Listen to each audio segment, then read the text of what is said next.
What's up? Hey guys, welcome to another Live Slow Bible study. Today, I'm going to chat with you guys about the effects that stress has on your body.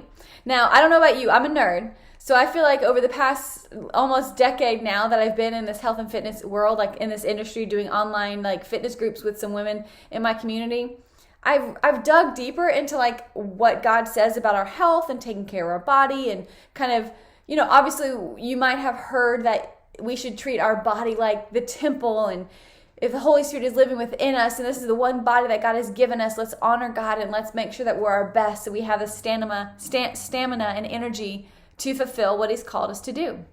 But have you guys ever considered what stress does to your body? Like the effects of stress, and if it does hold you back from being all that you're meant to be as God has you on this earth right now? Like we only get one chance, right? Like this is it. Blink. We're like a vapor in the wind. Now, stress not only impacts you negatively, but there are actually a few perks, a few good things that stress does. Now, when you're in an emergency situation, your body immediately, your central nervous system, it activates into this like fight or flight mode. And your body is like, woo, your blood, your heart starts beating faster. The blood is pumping through your body better. You're more alert. Your ears are open. And did you know that your liver actually activates your glucose and it pushes like blood sugar through your body so you have a jolt of energy? This is like for fight or flight situations where you have got to have this like supernatural power, strength, endurance, perseverance, whatever it is in emergency situations. So throughout the years, that's obviously why our body has the physiological reaction to stress or to survival, where we have this jolt of adrenaline for like survival. We have this jolt of energy to I must take care of this one thing. And if you're in a car accident, like it's stressful, but maybe your body reacted in a way quick enough to prevent further injury or further damage. But when we talk about chronic stress, when we talk about stress day in, day out, and it's something like we've talked about how it might be unnecessary stress, that's what I'm going to talk about today and the effects that has on your sweet little body. So I'm going to read a couple of things here. It says, obviously, I don't know about you guys, but I get stress headaches. It also increases the likelihood of you developing depression. It wears you down to a point where you are emotionally just down. Hey guys. Hey Scotty. Look at these cutie patooties behind me. You're hungry? Come here, princess. Come here, let me hold you. She wanted to wear a Christmas dress today. All right, you want to see my friends? She wanted to wear a Christmas dress today. Why are you sad? You just woke up from your nap? Oh, but you're too pretty to cry. And now you two are both robots. Boop, boop, boop. Robot. Are you a robot? Are you a robot? Oh, are you stressed out? Scotty, do you know what stress is?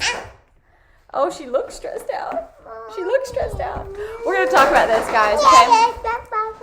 Heartburn. Oh, I got that. Insomnia, rapid breathing, weakened immune system, a risk of heart attack, high blood sugar. I told you guys because, what your body does when it pumps out more blood sugar and glucose than it needs to. Pounding heart, high blood pressure, stomach ache, problems with digestion. You have all tense muscles. You have aches and pains, right? Well, did you know, God tells us clearly. I'm going to read some verses to you guys instead of digging through what I've noted here. In 1 Corinthians 6:19 through 20, it says, "And don't you know that your body is the temple of the Holy Spirit within whom have you from God? You are not your own, for you are bought with a price. So glorify God with your body." And then 3 John 1:2, "Beloved, I pray that all may go well with you and that you may be in good health and all may be well in your soul." I love right here in Proverbs 17:22. You need water with ice? Okay. Proverbs 17:22, it says, "A joyful heart is good medicine, but a crushed spirit dries up the bones." What else could you think about like a crushed spirit? That's discouragement, stress, carrying more weight than you can bear. A joyful heart is good medicine.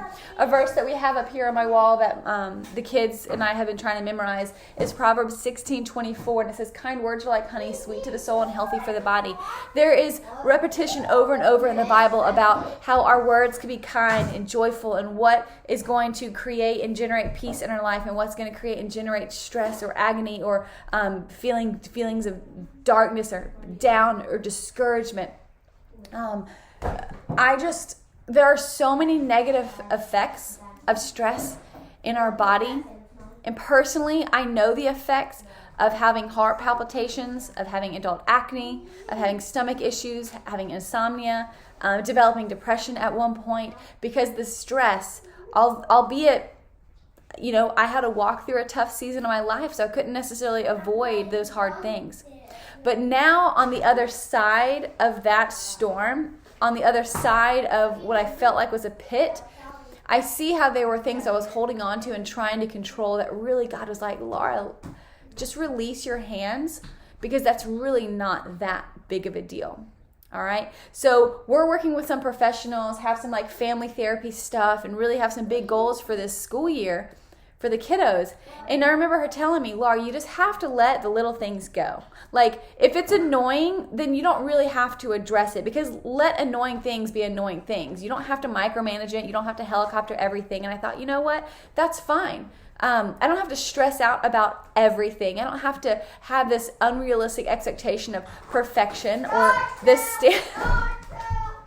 For example, my boys decided yesterday that they were going to become entrepreneurs. This is a rabbit trail. They decided they were going to be entrepreneurs, and they have set up a table and homemade signs, and they have been finding old toys that they're trying to sell. So they're shouting at the top of their lungs about a yard sale. And so I've been out there trying to monitor it, but also trying to give them the freedom to be creative and do their thing in a safe way. I'm an introvert. That's a little uncomfortable for me. That's a little outside of my comfort zone. But my kids don't know. And I don't want to squash that. So that's a small example of you gotta let go of it. Don't be stressed out of it. Don't let that ruin your day. Don't hold that, because I got enough things to stress about. I got enough things to consider, and I have to keep the main thing, and not get so wound up about things that don't matter. Like pettiness or things that are annoying or dirty laundry or dishes. Yes, life. You want to watch Cocomelon? I would love for you to watch Cocomelon. Which one do you want to watch?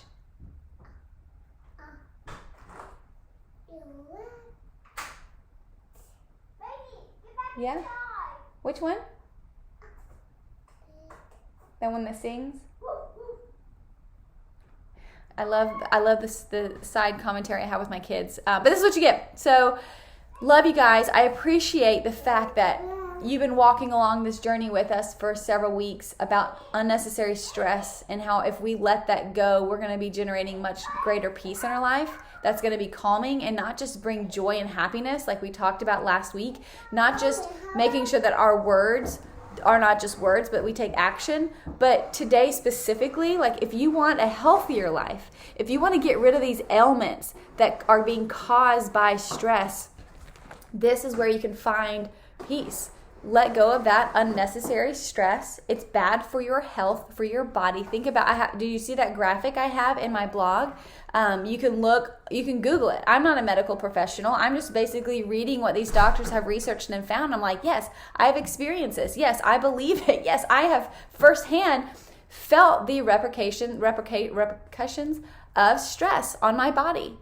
And is it worth it? I don't know. Can we always prevent it? I don't know.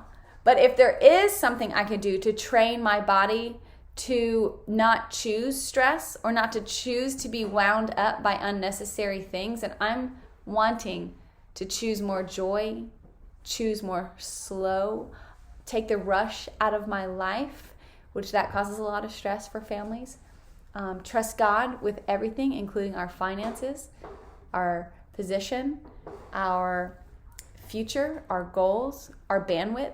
Lately, my prayer has been, God, Lord, increase my capacity, because I feel like the tasks He has laid out before me are too much for me to do with excellence. So I'm like, God, if there's something you want to take off the table, then do that. But if not, then increase my capacity, because I want to do everything with excellence. but not by my standard, but by your standard, God. And sometimes God's not trying to call me to be the A team. Sometimes God's like, Laura, look, you're the bench right here. I just want you to serve people and love people. Your belly? I can't look inside your belly to see if it hurts. Does your belly hurt? You need to go potty? She wanted me to look at her belly button as if I knew what was going on. All right, let's go talk about that, okay? Does that all make sense, guys? I know this is totally like not professional, but I'm a mom and I'm real. And this is just something I wanted to share with you guys today. So I hope it was helpful. I hope it was a reminder to focus on what matters. Do not generate more health problems in your life because you're in constant fight or flight. If you don't know how to get out of fight or flight, talk to somebody, whether it be somebody professional. Humble yourself, seek help, admit that you're not okay. That's the first step. You have to be brave enough to admit that you're not okay. One of my biggest regrets as a mother is not seeking professional help sooner because I was in denial that I was in a bad place.